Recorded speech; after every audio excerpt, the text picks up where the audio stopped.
Baik, terima kasih pemirsa, Anda masih bersama kami Damen Saku, dan dalam segmentasi berikut ini Habib Ali bin Hussein akan menjelaskan kepada kita tentang keutamaan ibadah-ibadah sunnah di bulan suci Ramadan. Silakan Habib Ana.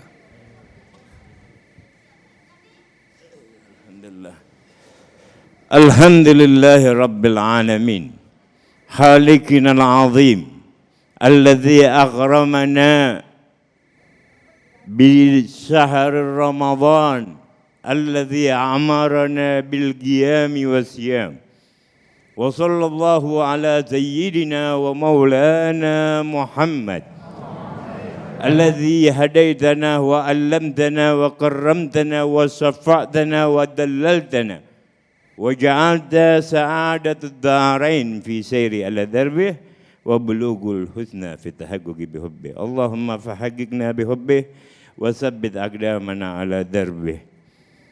Yang sama-sama kita muliakan guru kita bersama, Ayahanda Al-Habib Nabil Al-Musawa. Mudah-mudahan Allah berkahi umurnya, senantiasa dapat memberikan kemanfaatan bagi kita semua umat muslim. Dan juga ahina fillah, ada Ustadz Agung di sini sebagai moderator yang Masya Allah. Mudah-mudahan Allah tetapkan niatnya semata-mata mendapatkan keberkahan di bulan Ramadan. Dan Gubernur Jawa Barat Ridwan Kamil yang baru saja telah meninggalkan kita, mudah-mudahan diterus mendapatkan hidayah, taufik dan bimbingan dari Allah. Dan tidak luput Masjid Rawdah yang kita berkumpul di dalamnya saat ini, mudah-mudahan dijadikan taman dari taman surganya Allah. Dan kelak kita dikumpulkan bersama Nabi Muhammad bin Abdullah di dalam surganya Allah, di taman dari taman surganya Allah.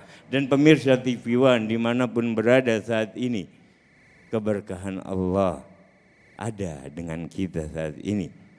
Dengan didudukkan kita, dengan diisinya waktu kita di bulan Ramadan seperti ini dengan hal-hal yang mulia. Bagi kalau jamaah majlis Masjid Rawdah, duduknya saja sudah niat pahala, dapat i'tikaf. Apalagi kalau dinazarkan i'tikafnya, saya nazar i'tikaf selama saya duduk di masjid, dapatnya jadi pahala fardu. Nanti niatnya nawaitul i'tikaf manzurah. Saya niat i'tikaf nazar selama di ini masjid. Bayangkan, itu pentingnya ilmu. Jadi hudur majelis ilmu seperti ini, ilmu yang kita dapatkan bahkan Al-Habib Alwi bin Syahab. Saya punya guru Al-Habib Hasan, gurunya adalah Habib Alwi bin Abdullah bin Syahab, seorang ulama besar dari kota Hadramut Yaman, berkata, setiap langkah yang kita langkahkan, khususnya di bulan Ramadan, satu langkah untuk menghadiri majelis-majelis kebaikan, maka mendapatkan pahala ibadah seperti ibadah 1 tahun tiap langkah. Bayangkan berapa banyak langkah yang telah kita langkahkan, berapa banyak ibadah yang telah kita lakukan. Duduk saja di tempat ini, bukankah Allah zat yang maha melihat? Allah melihat perkumpulan kita saat ini. Allah menyaksikan karena Allah zat yang maha menyaksikan. Apalagi di hari Jumat, hari yang mulia, di bulan yang sangat mulia. Tadi sunah-sunah telah dijelaskan, tinggal bagaimana adab kita menghadapi bulan suci ini. Tamu yang mulia ini perlakukan dengan mulia. Tamu yang istimewa ini perlakukan dengan istimewa. Jangan sampai tiap menit, tiap jam yang kita dapati keberkahan waktu di bulan Ramadan hanya terbuang sia-sia. Bukankah setiap tasbih bernilai lipat-lipat ganda? Bukankah setiap hembusan nafas di bulan ini dihitung ibadah? Bahkan tidurnya orang berpuasa di bulan ini dinilai ibadah.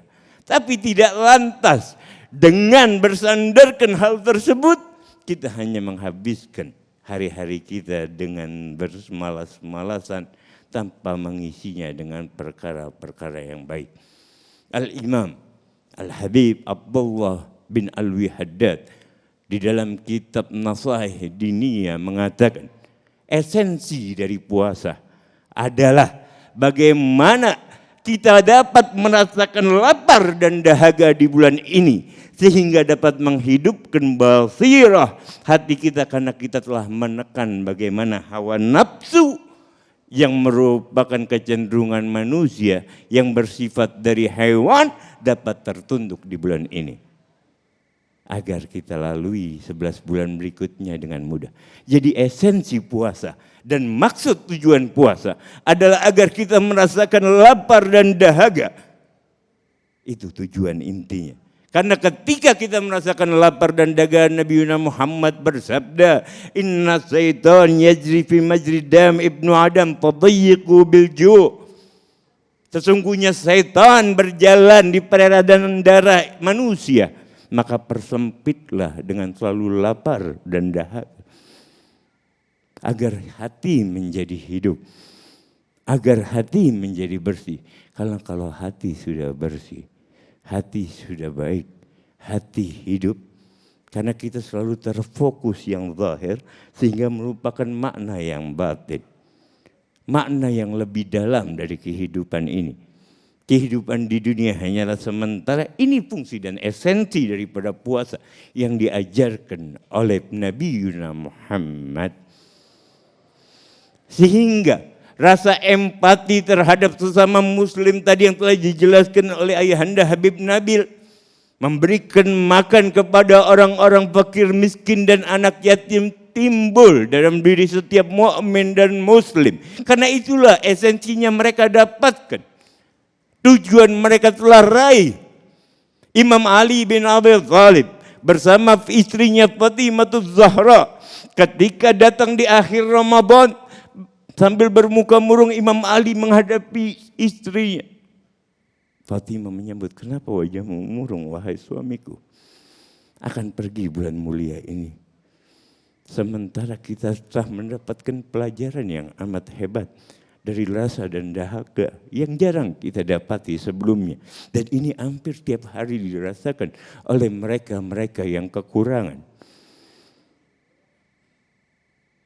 Maka Imam Ali izinkan aku untuk membagikan 3 kantong gandum dan 2 kantong kurma untuk warga fakir miskin di kota Madinah."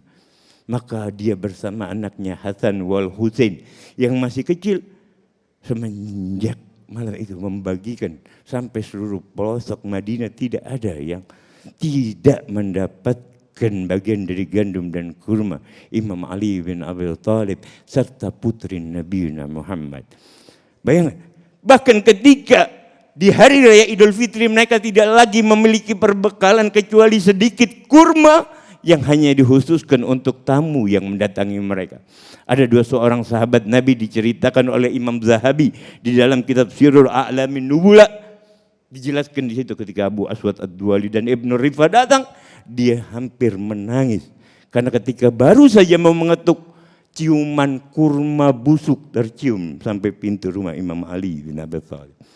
Bayangkan putri Nabi Muhammad, menantu Nabi Muhammad, cucu Nabi Muhammad, hari kemenangan, hari raya Idul Fitri. Ini kemenangan hakiki. Bermakan menggunakan kurma yang tidak lagi layak untuk dimakan, yang baunya sampai depan pintu rumahnya.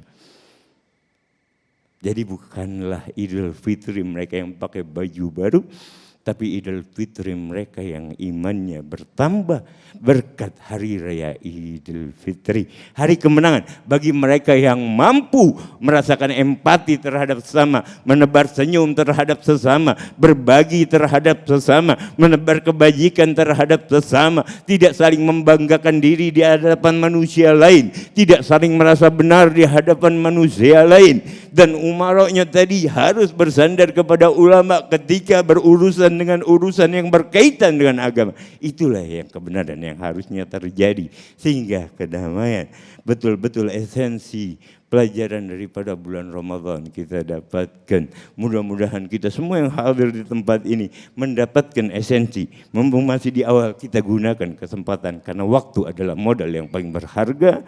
Wabillahi taufiq wal hidayah. Wassalamualaikum warahmatullahi wabarakatuh. Waalaikumsalam warahmatullahi wabarakatuh. Terima kasih Habibana. Dan itulah tadi pemirsa yang dirahmati Allah, dua mukadimah yang insya Allah nanti kita akan perdalam lagi tentang memaknai amalan-amalan sunnah yang wajib kita lakukan di bulan suci Ramadan. Sesaat lagi tetaplah bersama kami Damai Insaku spesial Ramadan.